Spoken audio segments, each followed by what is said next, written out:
இணைந்து ஜெபிப்போம். ஆண்டவரே இயேசுவே, மாண்புமிக்க என் தலைவரே, உம்மை துதிக்கின்றேன்.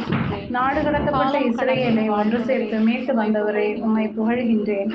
உள்ளங்கைகளில் என் பெயரை புரிந்து பாதுகாத்து மகிழ்பவரே, நன்றி கூறுகின்றேன். இதை நானாக விரும்பி செய்தால் எனக்கு கைமாறு உண்டு.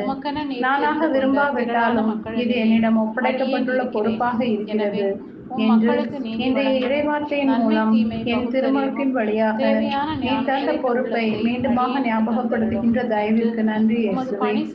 இறையாட்சியின் ஊழியனாக நான் உமக்கு பயன்பட கிருபை தாரும். ஆண்டவரே இயேசுவே, உமக்கு பணிந்து வாழவும் அழகையை எதிர்த்து நின்று அதை வெற்றி கொள்ளவும் ஆற்றல் தாரும். கடவுளை அணுகி செல்லுங்கள், அவரும் உங்களை அணுகி வருவார் என்றவரே.